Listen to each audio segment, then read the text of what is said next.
সুপারিশ পেতে চাই? আমরা তো মনে হয় না নবী সাল্লাল্লাহু আলাইহি ওয়াসাল্লামের সুপারিশ পেতে চাই। পেতে চাই? নবীর সুপারিশ পেতে হলে একটা শর্ত, সেটা হলো যে আপনার জীবনের প্রতিটা কাজ নবী সাল্লাল্লাহু আলাইহি ওয়াসাল্লামের সুন্নত মোতাবেক হতে হবে। রাজি আছেন ইনশাআল্লাহ?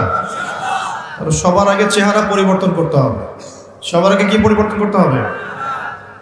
আসলে পরিবর্তন করতে হয় সবার আগে আকীদা বিশ্বাস, তারপরে পরিবর্তন করতে হয় আমল কাজ। তো আকীদার মধ্যে আমি পড়ে যাচ্ছি, আমলের ক্ষেত্রে আগে প্রথম কথাটা বললাম যে প্রথমে আগে নিজের ব্যক্তি জীবনটা পরিবর্তন করতে হবে, তারপরে পরিবার, আস্তে আস্তে সমাজ পরিবর্তিত হবে ইনশাআল্লাহ তাআলা। তো সবার আগে দরকার আমাদের ব্যক্তি জীবনের পরিবর্তন। তো ব্যক্তির মধ্যে প্রথম বিষয় হচ্ছে চেহারা, আপনার আউটলুক। আপনার আমার চেহারা সুরত কি নবী সাল্লাল্লাহু আলাইহি ওয়াসাল্লামের মতো হচ্ছে? ভাবতে হবে না? নবী সাল্লাল্লাহু আলাইহি ওয়াসাল্লাম শেভ করতেন নাকি দাড়ি লম্বা ছিল?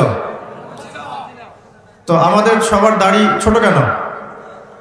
আমরা কি নবী সাল্লাল্লাহু আলাইহি ওয়াসাল্লামের উম্মত না অন্য কারো উম্মত? শুনেন, আল্লাহর নবী বলেছেন, বলেন সাল্লাল্লাহু আলাইহি ওয়াসাল্লাম, তোমাদের সামনে একটা জামানা আসছে, জামানা সাবরিন, কঠিন সবরের জামানা।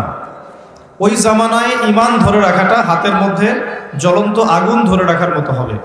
নবীজি বলছেন ঈমান ধরে রাখাটা হাতের মধ্যে আগুন ধরে রাখার মতো কঠিন হবে। সেই কঠিন জামানায় যদি কেউ আমার একটা সুন্নতকে জীবিত করতে পারে, বা আমার মৃত সুন্নতকে জীবিত করতে পারে, বা নবীর সুন্নতের উপর অটল থাকতে পারে, সে 50 জন শহীদ সাহাবীর নেকি পাবে ইনশাআল্লাহ। সাহাবী কাকে বলে? আমরা যদি আমাদের পুরো জীবনটায় যত আমল করি, এই আমলগুলো এক পাল্লায় রাখি, আর আবু বকর সিদ্দিক রাদিয়াল্লাহু আনহুর 1 রাকাত নামাজ এক পাল্লায় রাখি, কোনটা বেশি ভারী হবে? কি মনে হয়? আমাদের আমল না আবু বকর রাদিয়াল্লাহু আনহুর আমল? কোনটা? নবীজি বলছেন 50 জন শহীদ সাহাবীর সমান নেকি পাবে কে? যে